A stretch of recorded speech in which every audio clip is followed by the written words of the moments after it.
Nous avons conduit une opération d'exfiltration à Caracas, au Venezuela, pour enfin livrer à la justice 2 personnes inculpées, Nicolas et Cecilia Maduro.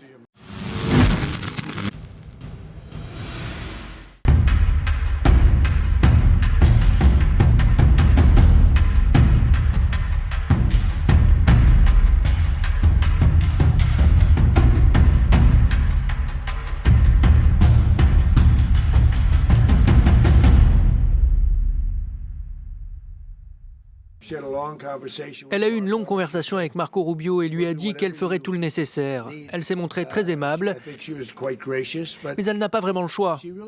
Nous allons mener cette tâche à bien.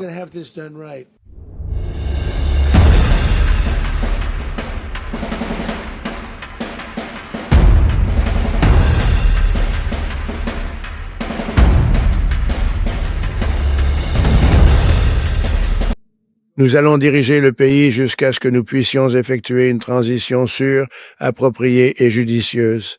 Nous ne voulons donc pas être impliqués dans le fait que quelqu'un d'autre prenne le pouvoir et que nous nous retrouvions dans la même situation que celle que nous avons connue pendant de longues années.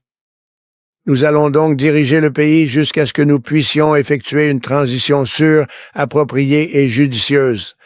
Et cela doit être judicieux, parce que c'est ce qui nous définit. Nous voulons la paix, la liberté et la justice pour le grand peuple du Venezuela, et cela inclut de nombreux Vénézuéliens qui vivent maintenant aux États-Unis et souhaitent retourner dans leur pays. C'est leur patrie. Nous ne pouvons pas prendre le risque que quelqu'un d'autre prenne le contrôle du Venezuela sans avoir le bien du peuple vénézuélien à cœur. Nous avons connu cela pendant des décennies. Nous n'allons pas laisser cela se produire. Nous sommes là maintenant. Et ce que les gens ne comprennent pas, mais ils comprennent quand je le dis, c'est que nous sommes là maintenant. Mais nous allons rester jusqu'à ce qu'une transition appropriée puisse avoir lieu. Donc nous allons rester, nous allons gérer la situation jusqu'à ce qu'une véritable transition puisse se faire. Comme tout le monde le sait, le secteur pétrolier au Venezuela est en faillite, une faillite totale depuis longtemps.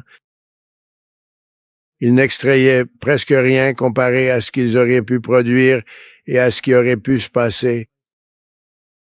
Nous allons faire venir nos très grandes compagnies pétrolières américaines, les plus grandes du monde, pour investir des milliards de dollars, réparer l'infrastructure pétrolière gravement endommagée et commencer à générer des revenus pour le pays.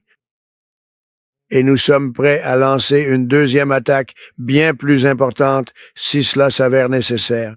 Donc nous étions prêts à lancer une deuxième vague si cela s'avérait nécessaire.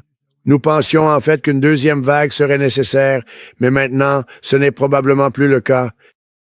La première vague, si vous voulez l'appeler ainsi, la première attaque a été tellement réussie que nous n'aurons probablement pas à en faire une seconde, mais nous sommes prêts à lancer une deuxième vague, en réalité bien plus importante. Celle-ci était ciblée, mais nous avons une vague bien plus importante que nous n'aurons probablement pas à lancer. Ce partenariat du Venezuela avec les États-Unis d'Amérique, un pays avec lequel tout le monde veut s'associer, grâce à ce que nous avons pu faire et accomplir, rendra le peuple vénézuélien riche, indépendant et en sécurité. Et cela rendra également extrêmement heureux les nombreux Vénézuéliens qui vivent aux États-Unis. Ils ont souffert. On leur a tant pris. Ils ne vont plus souffrir désormais. Monsieur le Président, les États-Unis, gérez le pays, les États-Unis. Troupes américaines sur le terrain, comment ça marche? Eh bien, on parle toujours de bots sur le terrain, donc nous n'avons pas peur d'avoir des bots sur le terrain si c'est nécessaire. Nous avions des bots sur le terrain la nuit dernière à un niveau très élevé. Nous n'en avons pas peur. Cela ne nous dérange pas de le dire, mais nous allons nous assurer que ce pays soit dirigé correctement. Nous ne faisons pas cela en vain. C'est une attaque très dangereuse. C'est une attaque qui aurait pu très, très mal tourner, qui aurait pu très mal se passer. Nous aurions pu perdre beaucoup de monde la nuit dernière. Nous aurions pu perdre beaucoup de dignité. Nous aurions pu perdre beaucoup de matériel. Le matériel est moins important, mais nous aurions pu perdre beaucoup. Et nous allons nous assurer que tout soit fait correctement.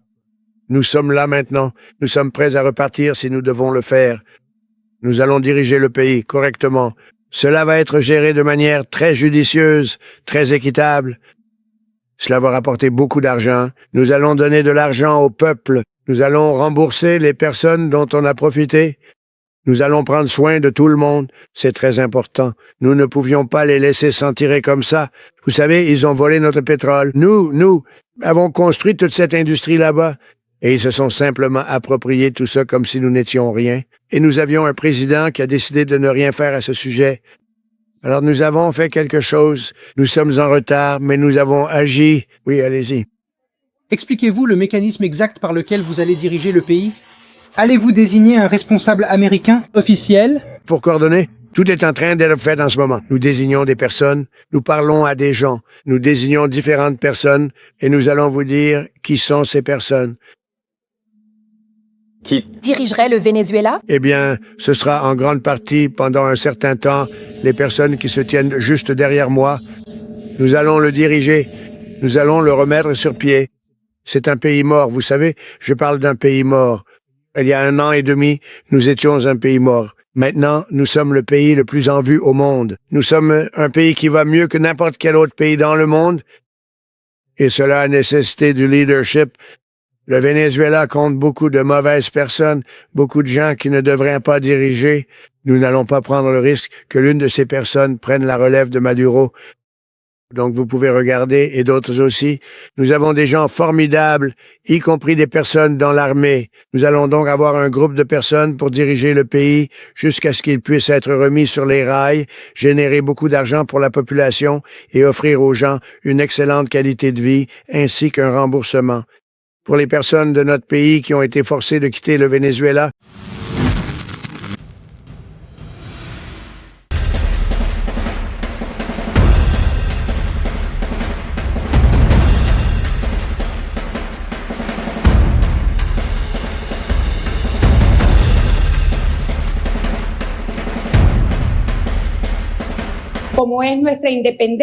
Nous avons le devoir sacré de sauvegarder notre indépendance nationale, notre souveraineté et notre intégrité territoriale qui ont été sauvagement attaquées. Nous ne serons jamais des esclaves. Nous ne serons plus jamais une colonie d'aucun empire, de quelque nature que ce soit.